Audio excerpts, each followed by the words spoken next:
Welcome to True Crime and Horror, the podcast that delves into the darkest and most chilling stories from the world of crime and horror. Join us as we explore the fascinating and often terrifying world of true crime and horror.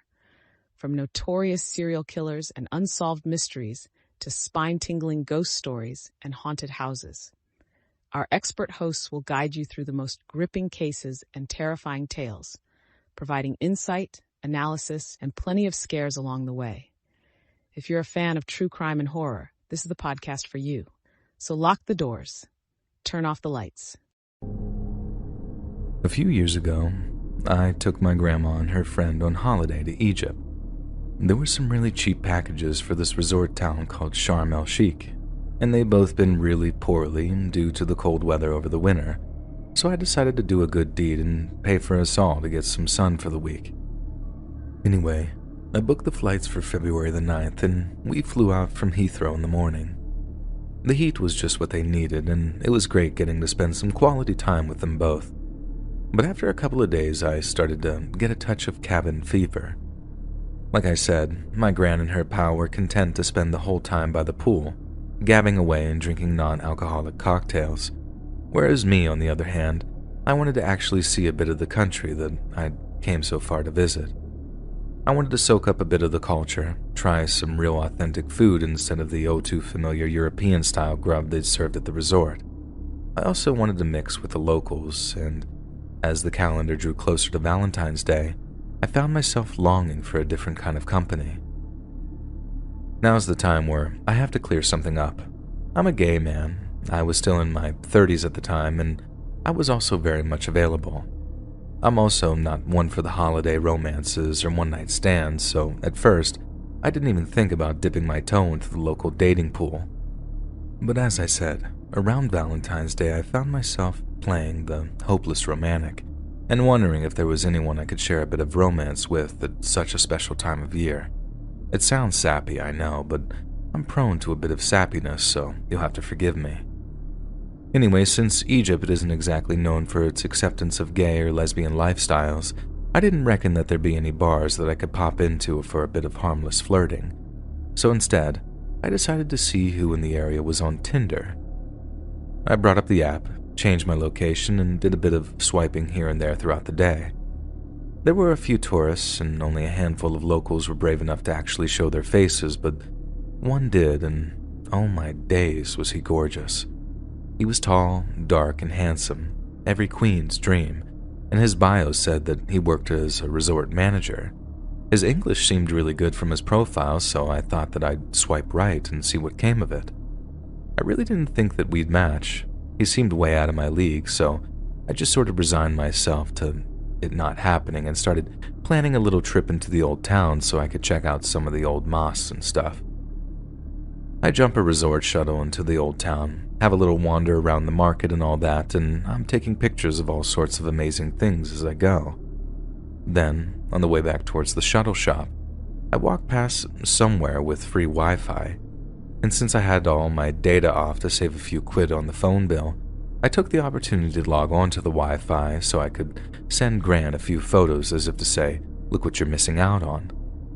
Then right as I'm trying to send a photo, a Tinder match comes through, and it's the Egyptian Adonis that I had mentioned before.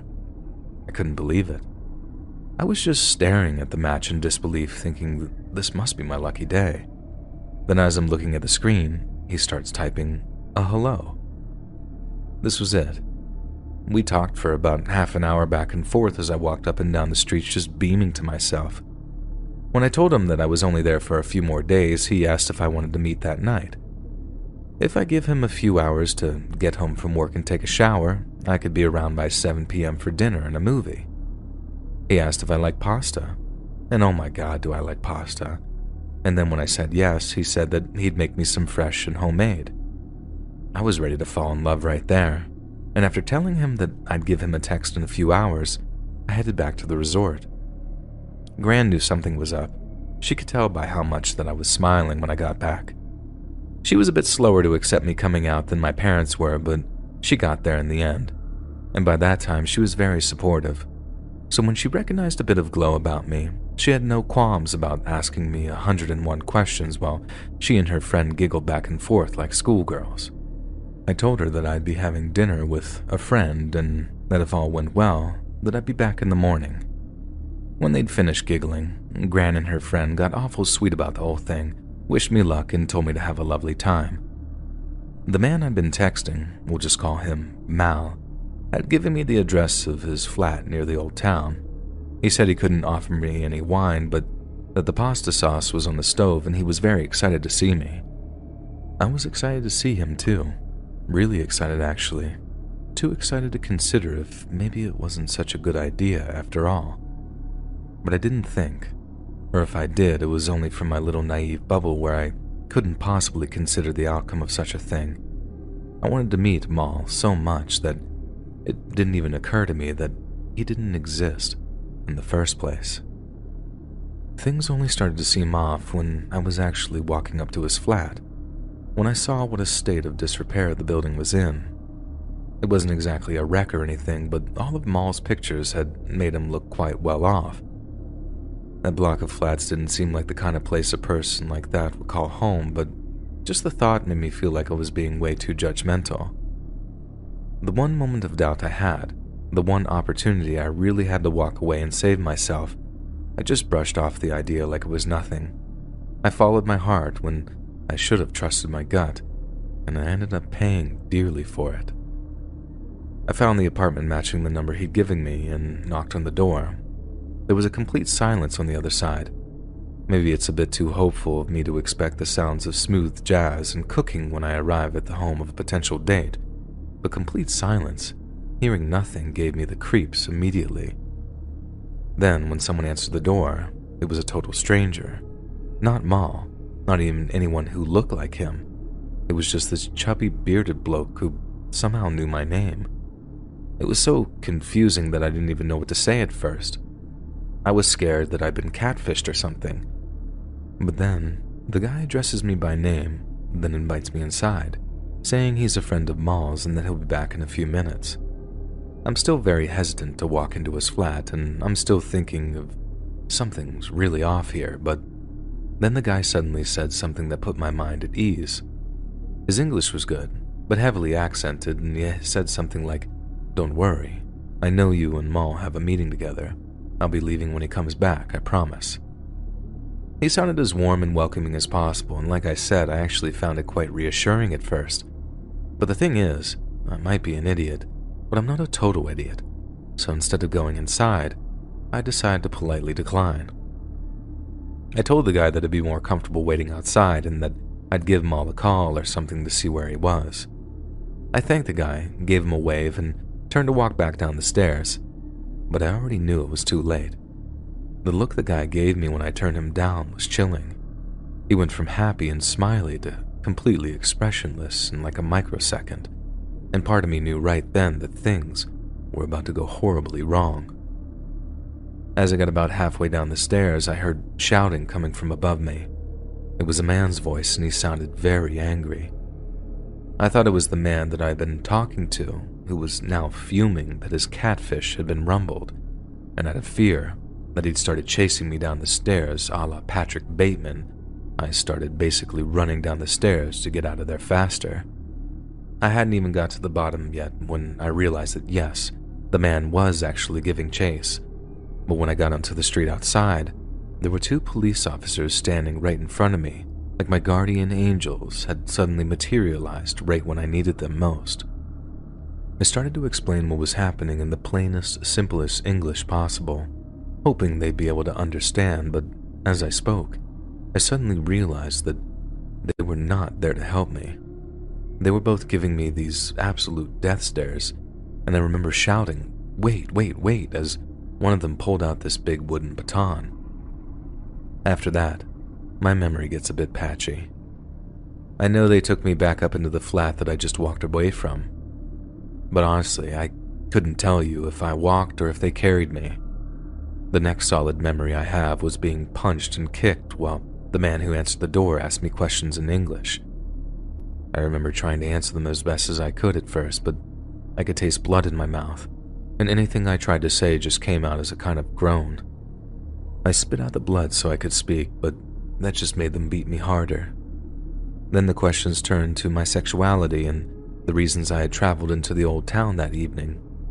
In that moment, it wasn't quite like their whole scheme came together before my eyes, but it definitely was a big clue for me. The invite from Moll had obviously been some kind of trick, and although I was sadly familiar with the concept of gay bashing back in the UK, the fact that the police were involved in whatever was going on was absolutely terrifying to me. It's a testament to how scared I was that when they actually put some handcuffs on me and dragged me out to a waiting police car, I was actually relieved. I thought that that'd be the end of the beatings and abuse, and the beginnings of some kind of official legal process, but it was only half right. They took any opportunity they could to punch me, kick me, or throw me into a wall, and when I asked what I was being charged with, they told me simply, debauchery. I didn't even know what debauchery even was at the time, let alone that there was a law against it in Egypt, and the fact I was completely in the dark about the whole thing meant my nerves were stretched to a breaking point for almost every minute that I was in that cell. I only really got an idea of what was going on when a man from the British Foreign Office turned up to have a chat with me. I never thought that I'd be so happy to see another English person, and at first, just being spoken to like a bloody human being was such a relief that I had to fight back tears for a while. His name was Martin, and as much as first meeting him was a real boost, the news he had for me wasn't good. Basically, Egypt had made it illegal to be intimate with someone outside of marriage. They call this law Article 9 or something. Officially, its purpose is to combat what they call adultery, but unofficially, it's the law that makes being gay a crime in the country. And if you're charged with an Article 9 related crime, a conviction can mean anything from 6 months to 3 years in prison. Just hearing the words 3 years in prison made me feel physically sick, and I think I was just about on the verge of a panic attack before Martin managed to calm me down. He told me not to worry, and that the Foreign Office was leveraging the Egyptian government on my behalf. However, they needed something from me, too. They needed me to remain almost completely silent. I was to say nothing about my sexuality, and if they asked me any other questions, my only answers were to be, I don't recall, or my intentions were purely platonic. I was to repeat these 2 phrases until I was blue in the face, and if I kept stum, the police would eventually have no choice but to drop the charges. Martin talked like it was something he'd been through 100 times, and that reassured me that everything would be okay, but also kept saying over and over again before he left, don't say a bloody thing. All this hinges on your silence. And he was right. But my God, did the Egyptian police use some dirty tricks to try and get a confession out of me. During the final period of questioning before they let me go, they told me things like, if you tell us you're gay and admit what you tried to do, we'll let you go. They tried acting so genuine, and it was sickening seeing how nice they could act, when all they wanted to do was put me in prison and slap me with a steep fine. I just did what Martin had asked me, and in the end, they let me go. I'd rather not rehash the reunion with my Nan. Let's just say it was very emotional, with a lot of tears and a lot of apologies. I spoke to Martin briefly on the phone before we were due to fly home, and he assured me that no further charges would be filed. I thanked him for helping me, and he assured me that he was only doing his job, no different from all the other suits and ties that keep the wheels of government turning. But to me, he was so much more than that. To me, the man who appeared so calm and collected while I was at my breaking point, he was my hero, even if he was the most unassuming hero you could dream of.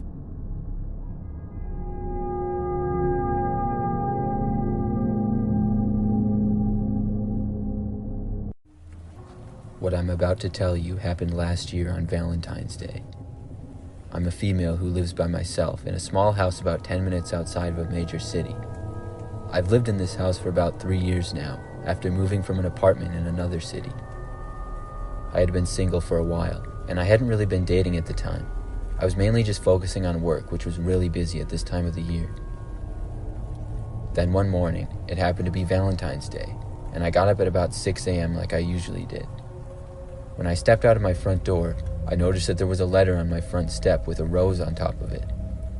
I picked it up and saw that it had my name on it, but no return address. It was strange because at this early in the morning, I knew that somebody had to physically bring the letter and rose to my front step and not just mail it. I took them both inside and was really curious to find out who this was from. When I opened up the letter, my mood went from happy to creeped out. The letter was typed out and started out by complimenting me on my looks and also saying I was really nice. Then it went on to describe some of my daily activities, and eventually whoever wrote it said that we were meant to be together. However, they never left their name, and there was no indication at all of who it was from. I took a photo of it and sent it to a texting group chat that I had with several of my friends, asking if one of them did it as a joke. I really didn't think they would do something like that, and sure enough, they all denied it, but they did think it was pretty funny. I thought about all the people that it could have been, but I didn't really have any good ideas as to who it was. I decided to just move on and forget all about it. That night when I returned home from work, I once again saw something on my front step. There was a heart-shaped piece of paper, and it said on it, "Why don't you spend Valentine's Day with me?" I took it and went inside and called my best friend to tell her about it. We talked for a while, and it made me feel better, but a little while later after hanging up, as I was in my living room, I heard a knock coming from my front door. It was nighttime by now, so it immediately got me suspicious. I went over to the front door, but nobody was there. I thought I saw out of the corner of my eye a man walking down the sidewalk in the other direction. Of course, I only saw him for a second, so I couldn't really give a description of him at all. I opened the door, and there were no new letters or anything like that on the front step. I was now pretty concerned about whoever this was, but I didn't really know if it was grounds to call the police or anything like that. I hadn't been threatened or anything, so it seemed like it could have all just been a joke, and I didn't want to overreact. But still, I couldn't help but feel nervous about who it had been. I called my best friend back, and she offered to come over and stay the night with me, which I said yes to. She didn't live too far away, and was there within 15 minutes. There was no more activity the rest of the night, and the next day everything seemed fine.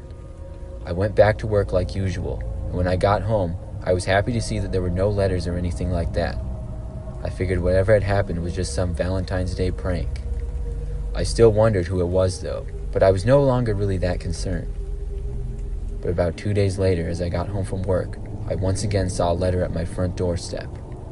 I got a bad feeling when I saw it. When I got inside, I opened up the letter. Inside the envelope, there was another handwritten note. It said, quote, "I've been watching you. I hope you enjoyed my Valentine's Day card the other day. I also knocked on your door several times. And tomorrow when you get back from work, I will be back." I couldn't believe it when I read this, and I suddenly felt really freaked out like I wasn't alone. I ran straight from my front door and out to my car. When I was safely in my car, I drove to the nearest police station. I told everything to them, and they ended up investigating and having an officer stay near my house for a couple of days. I don't think they ever found out who was behind it all, but I never had anything like that happen again.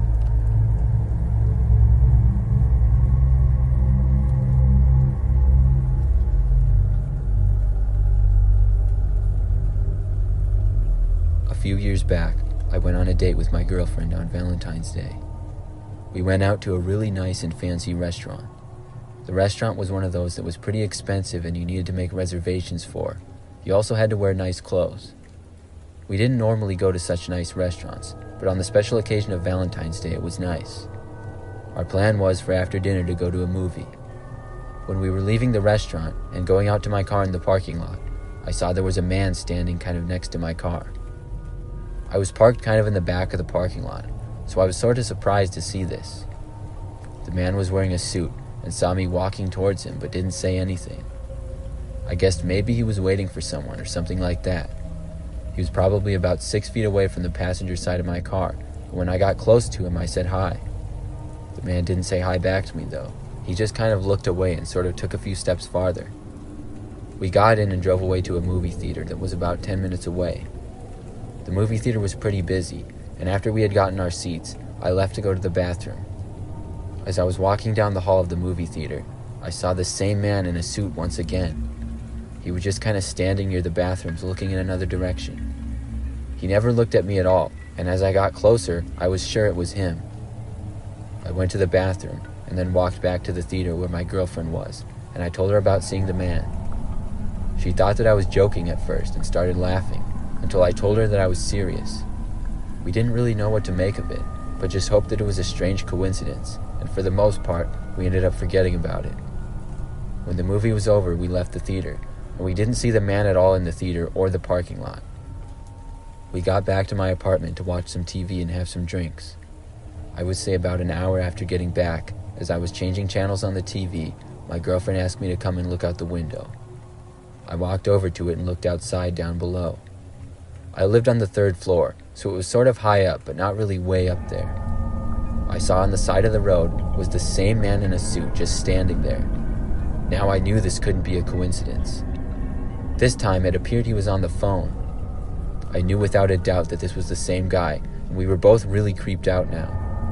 I had enough at this point and decided to go downstairs and confront the man. I left the apartment and walked down the stairs into the lobby. Then I went out the door to the street where the man was. But when I got there, he was gone. I walked down the street a little bit and looked all around. I couldn't find him, so I went back up to the apartment and asked my girlfriend if she saw which way the man went. She said that he walked closer to the apartment building, and then he went out of sight. This was concerning because to us there was a strong possibility that the man was inside our apartment building.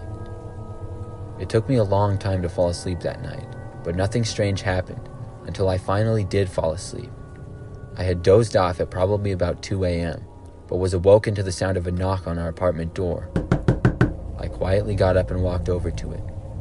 I looked out the peephole, but saw no one. My girlfriend and I both knew it had to be the man in the suit, but what did he want from us? The rest of the night there were no more knocks.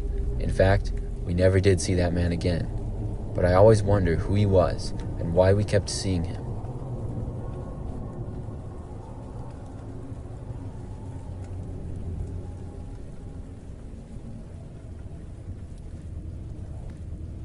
This happened last year, a few days before Valentine's Day. I was 18 years old at the time, and I was a very shy kid. It seemed that every girl I saw ignored me or just didn't really want to talk to me. Anyway, I was at a restaurant with my best friend at the time, who I'll call John. We were talking about a bunch of different things, but mainly sports. Eventually, I asked him about some dating advice. I knew I could ask him about this sort of thing because at the time he had a girlfriend. I told John I was sick and tired of being ignored by every girl, and John told me to take out my phone. He took his out as well and told me about the dating site he used to meet his girlfriend. John helped me by explaining how to make a good profile and things like that. A few hours later, I was at my house in my room setting up the profile. I tried to find the nicest picture of myself that I could, and when I did, I used it for my profile. Then I used the app for a while and hoped to get some matches. I decided to watch some TV in my room after that, sitting on my bed, waiting for my phone to go off saying I had matched with someone. I was skeptical and didn't really think that it would work, but after about just a minute, there was a ding from my phone. I grabbed my phone to look and see what it was. I saw the message was from the dating website, and it said someone had matched with me. When I clicked on it, I saw I had matched with a girl named Eva. I clicked on her profile and saw that there was a picture of Eva. She was my same age and had black hair and bright blue eyes. She was also wearing a blue dress, and she was smiling, showing off her bright white teeth. I felt myself smile. This was the first girl who I was about to talk to, so I decided to send her a simple hello to start the chat between us. A minute later, Eva sent a hello back. We ended up chatting, and she seemed really nice. I then asked Eva if I could meet her in real life and not just chat with her, and she actually said yes. She told me I could meet her at her house, and then she gave me her house address. She told me I could come over that very same night if I wanted to. I said yeah and gave her a thumbs up. I stopped chatting with Eva and started getting ready. It was a bit cold outside that night, so I put some warm clothes on. I then grabbed my phone from my bed and hopped into my car. I messaged Eva telling her I was on my way over. As I was driving down the road, I kept thinking about how lucky I was going to meet a girl on the first night of using the dating app, and I was excited about what John was going to say when I told him about it. As I continued driving to Eva's house, I suddenly realized that the road I was driving on was becoming more and more empty and just woods. I passed by houses every several minutes, but there were barely any streetlights, and it seemed that I was heading into the middle of nowhere. In fact, it took me almost an hour to get to her house. When I got there, I texted Eva telling her I was there and got out of my car. When I looked up at the house I was standing in front of, it looked like it would cave in at any second. I had a bad feeling, but I decided to keep going up to the front door. As I did, I noticed the grass that was in the front lawn was knee height. I sent Eva another message. I told her I was in front of the house and told her to tell me if this was the right address. She sent a message saying yes, she was there, and to just go inside and call out her name. I grabbed the doorknob and let it slowly creak open, walking inside the house. I noted that it was dark and dusty inside. I didn't see Eva or anyone else, and then I tried to send Eva another message, but the app wouldn't work. The Wi-Fi signal was down, and I wasn't really getting any service on my phone. I decided to walk around to see if I could find her, so I headed into the living room. I saw a bunch of old furniture, and then I noticed hanging from the ceiling was a bright blue dress. I noticed it was the same one that Eva had been wearing in a couple of the photos she had on her profile. Then I saw a black wig hanging from the dress. It made me really confused because Eva's hair was black in the pictures. I called out Eva, hoping she would hear my voice. But just then, in the deepest and creepiest tone, I heard a yes from behind me. I nearly jumped and hit the ceiling. I turned around, but I didn't see Eva. The only person standing in front of me wasn't a girl. It was a guy wearing a black hoodie. He had the hood up and was wearing blue jeans. I noticed he had brown hair and he gave me a creepy smile and winked. I asked who he was, but he didn't say anything. He just pointed at the blue dress and the wig, grinning at me with the darkest smile that a human could. Then I noticed he had something in his hand. It appeared to be a gun. He told me in a deep voice to hand over everything I had on me. Then he pulled out a bag. I didn't want to argue with him, so I pulled everything out of my pockets and dropped them into his bag, even the watch I was wearing. The man then started to walk away from me. Pretty soon, I watched him walk out the front door. I was relieved, but also still terrified. Finally, I was able to get my legs to move again, and I ran out to my car as fast as I could. Luckily, I didn't see that freak again, but he had all of my stuff. I drove all the way back to John's house and told him everything. From there, he called the police, and when they arrived, I told them everything. As it turns out, the man who had lured me into the house was also pretending to be the Eva girl, and she didn't really exist. That's why I saw the blue dress and the wig in the living room of the house. The house also didn't belong to the man, and it was an old abandoned one. The scary thing is, the police never found the guy. But since it happened, I stopped using dating apps.